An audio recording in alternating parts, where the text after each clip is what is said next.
प्रणाम करता हूँ।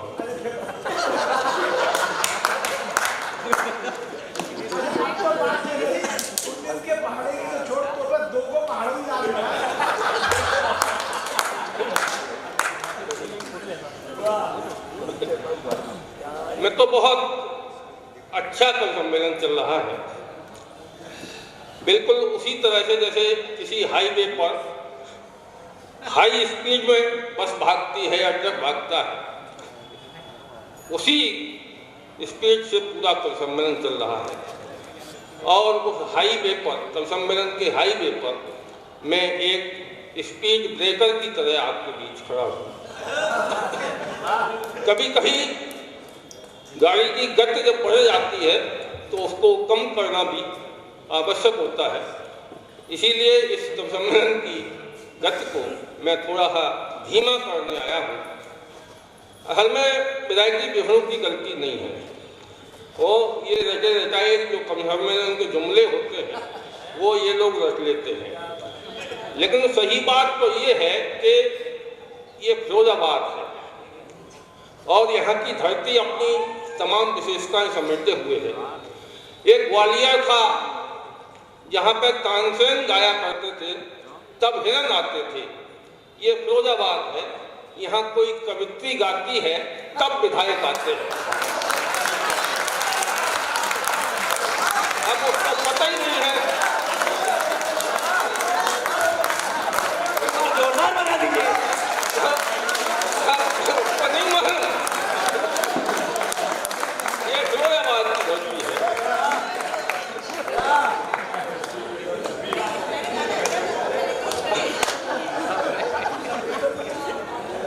अब हमारे दादा रामेन जी कह भी रहे थे कि विष्णु ममता वाणी को खड़ा कर दो, ममता वाणी को खड़ा कर दो। अब बेचारे को पता ही नहीं था कि ममता वाणी खड़ी होते ही विधायक जी आ जाएंगे। ये बात अगर उसको पता हो, तानसेन जी के समय हिरण आ गया था, फिरोजाबाद में भेड़िया आ गया था, लेकिन भेड़िया की जगह विधायक ज्यादा खूंखार दिख।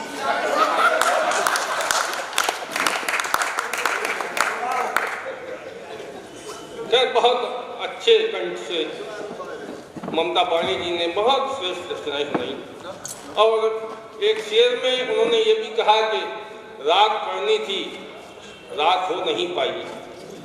अब ममता जी को ये नहीं पता कि रात करने की जिम्मेदारी किसकी है। रात करने के लिए हमने दादा रामेंद्र त्रिपाठी जी को बुलाया, वो रात करेंगे और ज़्यादा रात में हो जाए, इसलिए मैं बड़े संक्षिप्त में अपना ये क्रम पूरा करता हूँ। सभी सुदीश होता है, बहुत कुछ भूमिका की जरूरत नहीं है, विशुद्ध व्यंग से सीधे सीधे आपको जोड़ता हूँ कि आचरण हमारे जब से आदर्शों का मांस नोचती चील हो गए हैं। आचरण हमारे जब से आदर्शों का मांस नोचती चील हो गए हैं, बेईमानी और भ्रष्टाचार प्रगति के साधन और हम प्रगतिशील हो गए हैं। प्रगतिशील हो गए हैं।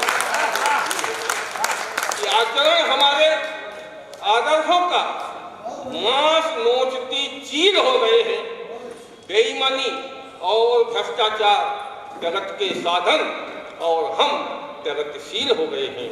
हम प्रगतिशील हो गए हैं। बिना किसी भूमिका के सीधे सीधे व्यंग की पंक्तियों से जोड़ता जाता हूँ।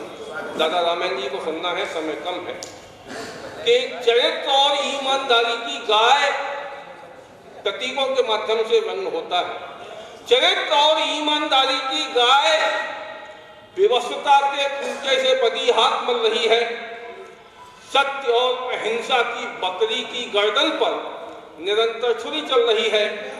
कर्तव्य और निष्ठा का बैल जिंदगी के कोलू में जुटा घुट घुट कर मर रहा है और उधर भ्रष्टाचार का गधा मजे से संविधान चल रहा है, समूचा हिंदुस्तान चल रहा है।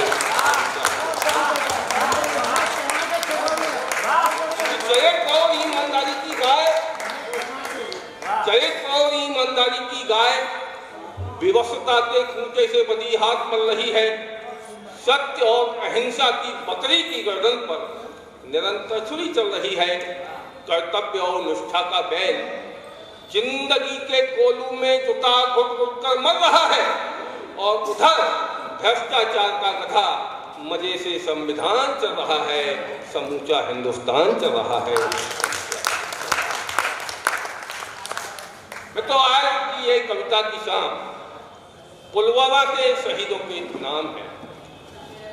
और जब हम राह में निकलते हैं तो विसंगतियों के क्रम में शहीदों के कई कैटेगरी होती हैं, श्रद्धांजलियों की भी कई कैटेगरी होती हैं।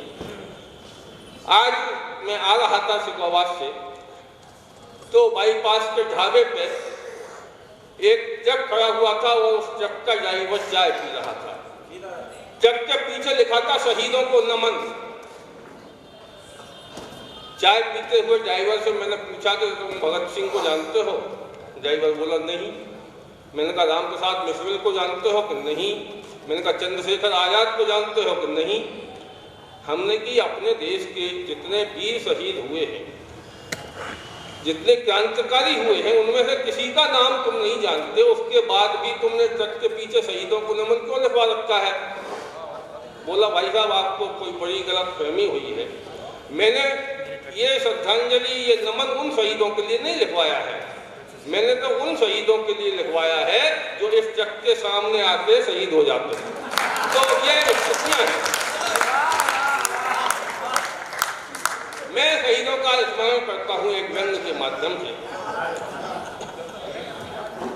एक व्यंग के माध्यम से विधायक जी 2 मिनट की एक संक्षिप्त सी भूमिका है व्यंग से पहले। हमारे देश के स्वाधीनता आंदोलन में जितने वीर शहीदों ने अपनी प्राणों की आहुति दी और उसके बाद वो शहीद होके चले गए, हमको आज़ादी दिलवाई उन्होंने। हमारा ऐसा मानना है कि राष्ट्रपिता बापू के निर्देशन में, उनके नेतृत्व में वीर शहीदों ने आज़ादी की लड़ाई लड़ी। आज हमारे बीच न बापू हैं न वो शहीद हैं।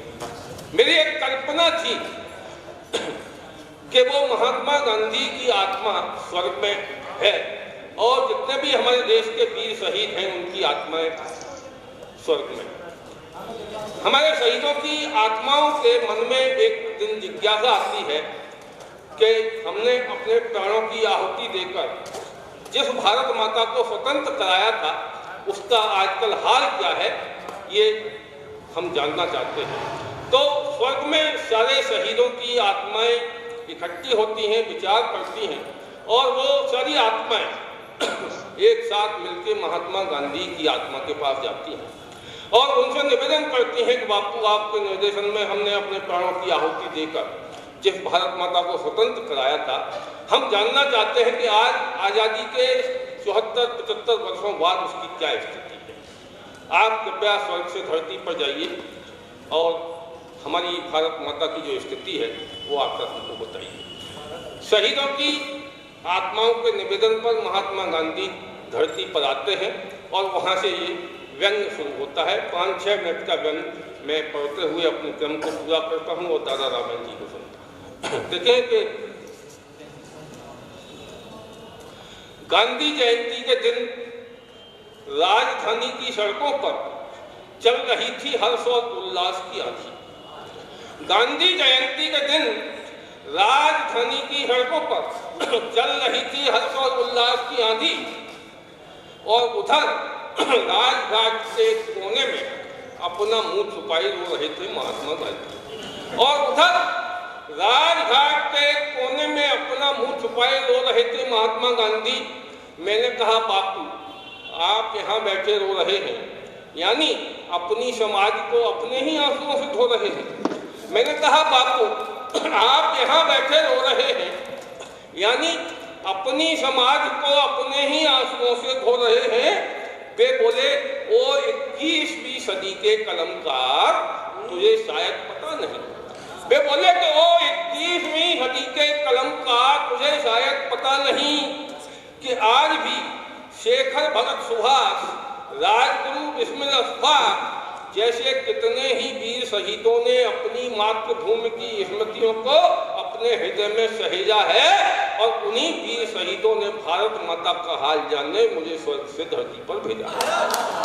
उन्हीं वीर शहीदों ने अपनी भारत माता का हाल जानने स्वर्ग से मुझे धरती पर भेजा है। लेकिन क्या बताऊं, यहाँ का तो हाल ही बेहाल है। लेकिन क्या बताऊं, यहाँ का तो हाल ही बेहाल है। आजादी के बदन पर गुलामी की पुरानी खाल है।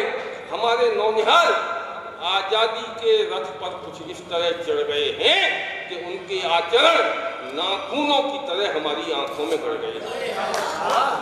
हमारे नौनिहाल आजादी के रथ पर कुछ इस तरह चढ़ गए हैं कि उनके आचरण नाखूनों की तरह हमारी आंखों में गड़ गए हैं। लोकतंत्र के पेड़ की हर डाल पर सिर्फ साजिश का ही पत्ता है और भ्रष्टाचार के घुंघरू पांवों में बांधकर किसी मुजरे वाली की तरह नाचती राजसत्ता है। भ्रष्टाचार के घुंघरू पांवों में बांधकर किसी मुजरे वाली की तरह नाचती राजसत्ता है।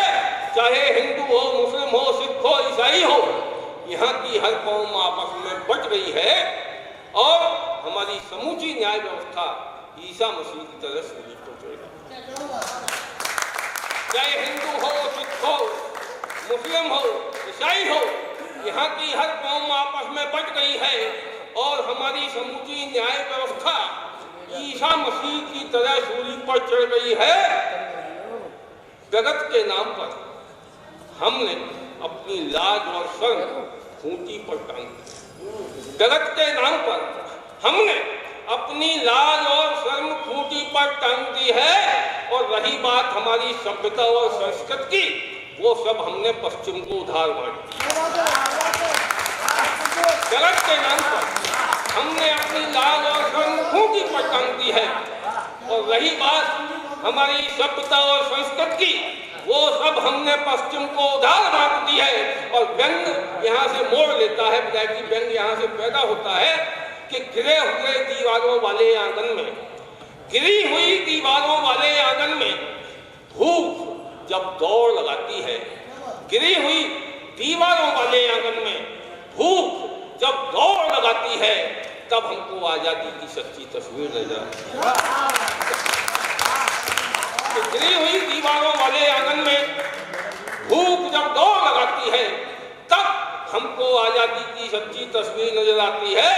मैं ढूंढ रहा हूँ अपने वे आदर्श, गौरव और सम्मान कहाँ है। अरे वीर शहीदों के सपनों वाला वो प्यारा हिंदुस्तान कहाँ है। मैं ढूंढ रहा हूँ अपने वे आदर्श, गौरव और सम्मान कहाँ है। अरे वीर शहीदों के सपनों वाला वो प्यारा हिंदुस्तान कहाँ है।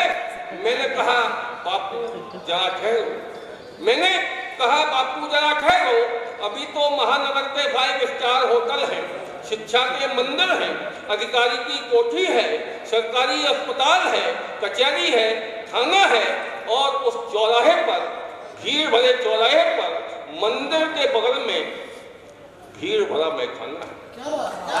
मैंने कहा बापू जरा ठहरो, मैंने कहा बापू जरा ठहरो, मैंने कहा बापू जरा ठहरो, अभी तो महानगर के 5 स्टार होटल है, शिक्षा के मंदिर है, अधिकारी की कोठी है, सरकारी अस्पताल है, कचहरी है, थाना है और उस भीड़ भरे चौराहे पर मंदिर की बगल में भीड़ भरा मैखाना है। आजादी की असली तस्वीर देखने अभी आपको वहां भी तो जाना है।